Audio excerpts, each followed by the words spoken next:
Hi,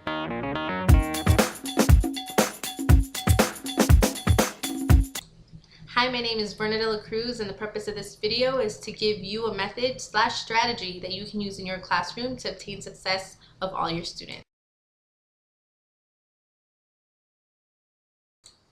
Today we're going to focus on 11th graders. Now 11th graders, the only STAR test or end of course test that they have to take is U.S. history. And since I'm a social studies teacher, I'm a little bit more familiar with that content. Therefore, that's the content that we're going to go ahead and focus this strategy on today. Now, the curriculum standard for U.S. history has to do with TEKS, or the Texas Essential Knowledge of Skills. This is what Texas wants the students to know, and this is what's going to be on the test. So it's very, very important for us to cover exactly what the TEK says, or exactly what is on the TEK. Now, it has a verb. That's the verb. Whatever the verb is, that's how we need to teach it. And that's how it's going to be asked on the test. The lesson objective today is students will describe U.S. responses to Soviet aggression after World War II, including John F. Kennedy's role in the Cuban Missile Crisis. So that's our objective. That's our lesson plan objective. And that's also a TEK. That's U.S. History 8A.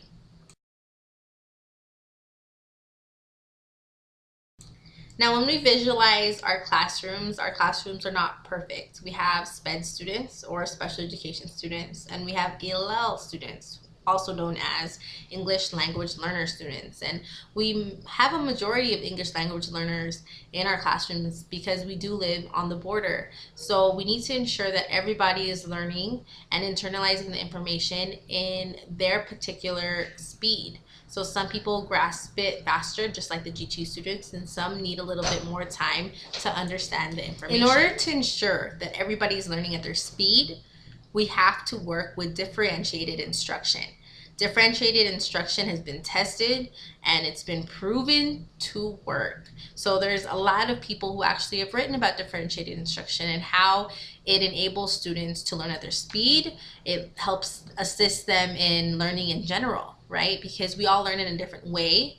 I'm more of a visual learner, so I learn a lot more if I'm actually looking at it myself. I'm also a kinesthetic learner, where I actually have to do it for myself in order to learn it. I'm not very much of an auditory learner, so if there was a teacher who actually sat there and lectured to me and told me exactly what they wanted me to do, but I didn't see it for myself, and I don't have a paper in front of me, and I'm not highlighting it myself, and I'm not doing it myself, then I'm not really learning anything. So that was always the issue that I had in high school. So I put myself in my student seats and I want them to learn. So the lesson that we're going to go ahead and that I'm going to go ahead and show you has to do with the Cuban Missile Crisis, like I had said. Now, the Cuban Missile Crisis, what they're going to go ahead and do, of course, is first you're going to have a bell ringer up there. A bell ringer gets them started. So the bell ringer would most likely ask a question like, what was the Cuban Missile Crisis? Or using information that you learned so far about the Cold War, what does the Cuban Missile Crisis sound like? And a lot of the students already know what Cuba is, and they know that Cuba is a communist country, or they should. So maybe the GT students would grasp that a little bit faster than the rest of the students. But sooner or later, once you start talking, because you're going to give them about 5 minutes. Right after the bell rings, you have 5 minutes to go ahead and work on the bell ringer. Once 5 minutes is up, then you're going to go ahead and discuss it as a class. What do you think it is? What do you think it is? And then you're going to go ahead and go into the PowerPoint. So the PowerPoint presentation should only last you about 10 minutes. 10 minutes at the most. And you're just going to give them basic information of the Cuban Missile Crisis, like what was going on in Cuba. You need to give them background information. So you're not going to give them any information on the Cuban Missile Crisis yet. You need to let them know that there was already building of tensions between Cuba and the U.S. They need to know that background knowledge. You can't just shove the Cuban Missile Crisis down their throat and expect them to understand it without getting them to comprehend why were they fighting in the first place and why were there missiles there in the first place. Okay, so as a student myself, because of course educators should always be students first, I wanted to get them to understand why Cuba and the US were not at war, but didn't like each other, had lots of tension building, okay? And it had to do with the Cold War, okay? So after you give them a good spiel about the background tensions of Cuba, the US, and Russia, then you're gonna go ahead and hit them with their activity. So the activity looks like this. So this is the first page. It actually comes, there's more than one page. It's actually a total of 3 pages. You're gonna go ahead and separate the students. So the student, there's gonna be okay. So you would put a SPED, a LEP or an ELL student, and then you would put an average learner and then a GT student together for differentiated instruction. And when I go through the lesson, you're going to notice that there's visual things, there's kinesthetic things, there's interpersonal things that they're going to be working on throughout the lesson. So it's going to cover all the aspects of differentiated instruction. So, like I was saying, this is the little worksheet that I'm going to give them. So they're going to read this as a group. Okay, so each group is going to have it, and each person in the group is going to have it. So everybody's able to read it. Now, they're going to go ahead and read this little paragraph, and you're going to have dictionaries available for them in order for the ELL students to go ahead and look through the Spanish-English dictionary in case they don't understand a word. And if they don't understand a word, they will ask the students next to them, okay? And if they don't, then you're going to go ahead and walk around and you're going to ensure that everybody's actually doing what they need to do and that everybody's understanding the information, okay? So there's also a little picture, and this is for the visual learner, like I said. And it actually shows you a picture of what Cuba looks like, where the missiles were located, things like that, so they can see it for themselves, because I would want to see it for myself. Like, okay, how does Cuba look and where were the missiles pointed? I also have this picture attached to this group of papers, and this picture just shows that this is Cuba right here, and this is where the missiles were pointing, okay? So that's where the missiles were actually able to hit. And students then, after looking at this themselves, are like, wow, this is surprising. So we really needed to make sure Cuba were stopped, because they're able to hit everywhere in the US, okay? And they also need to know how close Cuba is to the US. And by showing them this, the visual learner is starting to understand, okay, this is not a good thing. The Cuban Missile Crisis, not a good thing. So after that, you give them a scenario. So this is for critical thinking skills. They need to have critical thinking skills, and this is what's going to build critical thinking skills for this lesson. So this is a scenario, and then as you see, they have little spaces to write. So 1, 2, and 3. I'm going to go ahead and read exactly what they need to do.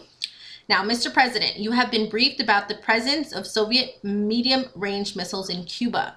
Here are the options available to you. So as a group, you know, after doing everything else themselves, reading what the Cuban Missile Crisis was, all of that, I did not tell them exactly what President Kennedy did. I'm having them try to figure that out themselves, okay? So now they've been briefed quickly about what the Cuban Missile Crisis is. Now, these are the options that are available to them. They do nothing. They ignore the missiles in Cuba. They open direct negotiations with Russia's president at the time, or technically it wasn't really a president, it was a dictator at the time, asking the missiles to be withdrawn, order the blockade of Cuba until the missiles are removed, send a warning to Castro, and if the dismantling of missile sites is not underway within 24 hours, order an airstrike against the sites, order an airstrike against the missile sites with no prior warning. So I gave them a whole bunch of options. They understand what's going on.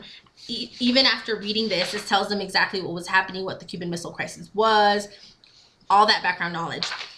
Now, after that, they have a group, like I said, of 4, and they're going to go ahead and figure out, what do we do? So they have to tell me, are you going to do option 1, 2, 3, 4, or option 5? Once they pick an option of what they're going to do as a country, they're going to go ahead and write 3 possible consequences of the decisions that they made. So if they decided to order an airstrike against the missile sites with no warning, what 3 consequences are going to come from that? So they're going to talk as a group, So that's where your interpersonal is taking place. You know, they're going to discuss it as a group and they're going to come up with their consequences. And then after that, the activity is pretty much done. Like I said, I didn't give them exactly what Kennedy was going to do yet. That's very, very important. You're keeping them on the edge of their seats a little.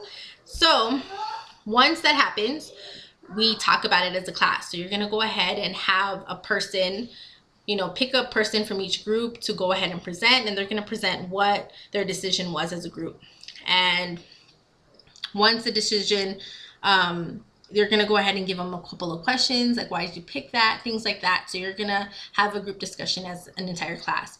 Once that's done, you're going to go ahead and go through with the PowerPoint once more and tell them exactly what President Kennedy did, which was the order of the blockade of Cuba. So he ended up blocking Cuba with Navy, and that's the activity. Now, after that it's probably going to be a quick 7 minutes that you're going to talk about exactly what happened, and you're going to cover all the things that they should have covered in the reading. So if they didn't read this, then you're covering it again for them in that quick 7-minute presentation. Okay, and then you're going to cover the scenario again with them. Now, after all of this is done, an assessment that I would use is a little quick write in either in their journal or something that they're going to turn in. If they do it in their journal, I usually give them, you know, till the end of the period, and then I collect their journals and then I'll read through them to make sure that they actually answered what they needed to. Now, the quick write that I had them do, or that I had them work on, is what are some consequences that could have risen due to President Kennedy's decision of the naval blockade? So they're going to go ahead and write a quick 1 paragraph concerning what kind of consequences could have come from that, okay, for it. So that's a quick assessment tool that you're going to use. Not only that, but of course, they're going to be tested on this, on a test anyway. So that is the entire lesson. Like I said, it covers visual. There's pictures, there's PowerPoint. On the PowerPoint, there's also pictures. They're actually looking at the words themselves. Not only that, but I'm not sitting there lecturing to them, because a lot of them are not only auditory, but they need to see it. They need to do it themselves. They need to talk to other people. This assists the LEP students a lot, and it also assists the SPED students a lot.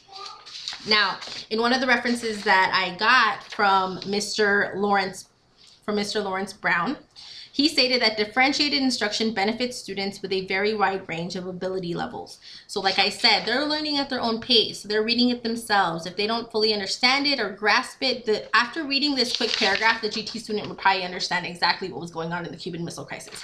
But there's a lot of them that aren't going to understand it. So you cover it one more time for them in that, you know, that last 7 minutes, you know, of class. You go ahead and you cover it for them one more time. Now, this lesson is for a 46 to 50 minute class period. Not, and I know the Socorro, I believe that this lesson covers differentiated instruction to a T. You need to ensure that every student is learning in your class, like I said previously. And in order to ensure that you group them. And what I like to do is I like to put Post-its. So I put their groups in place already, and then I'll write their names on little Post-its, and I'll put the Post-its on the desk. So you're not sitting there, it doesn't waste that much time. And the students know, they catch on right away. You just tell them right when they're walking in, because, you know, you stand and you greet them outside of your classroom, and you tell them, you know what, go ahead and find your name. I also color code the Post-its, because Post-its come in a variety of colors. So you can color code the Post-its. You can also write it in different pen colors. So if you ran out of colors, just write it in different pen colors. Write it in different markers, because you should have markers in your classroom, hopefully. Write it in different markers. And the students try to trick me, and it's funny because they'll move around with their Post-its, and I'm like, what are you doing? You're not yellow. That Post-it's yellow. You're blue. Go ahead and sit in the blue Post-it table. So they can get tricky, especially when they're in high school. But that's what I do. So it doesn't waste any time. They sit where they need to sit. And when you sit them away from their friends, they're very quiet, and they're actually doing what they need to do. They're not talking about, you know, what they did this weekend or anything like that.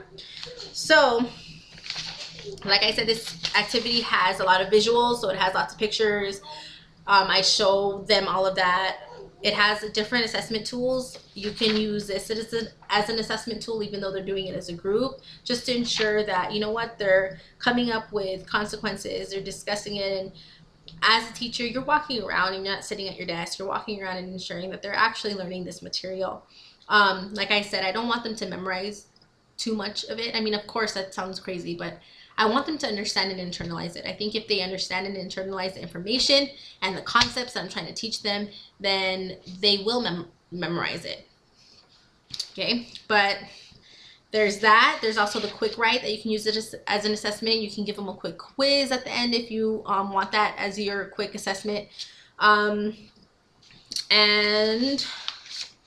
you know, they're doing it themselves, or there's kinesthetic learning going on. There's interpersonal, so they're talking in groups, you know, so they're being very social, but yet they have to do something individually, like the bell ringer and the quick write. They have to do that themselves. They have to read this information themselves, so they can also highlight it if they'd like, just things like that. Those are like, now in my classroom, I like to hit everything twice. And I noticed, I mean, this test was brand new. I'm barely a third-year teacher, and the passing rate in my classroom was at a 91%. So it worked. Make sure you hit everything twice for everybody, because like I said, they learn at different levels. So if you hit the materials twice, it works out. So usually with everything that I do, with every single lesson, this is how I started off. I give them something really brief. I have them do an activity, and then the activity that actually covers the material that they actually have to read. They have to read something in order to create that foldable, or in order to create that poster that I want you guys to create.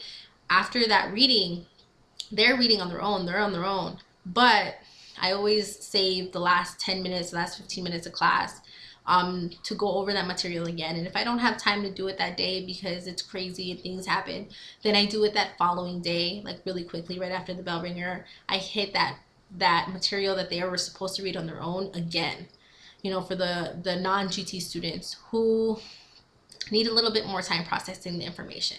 So those are a couple of methods and strategies that I use. I'm hoping that it will assist you.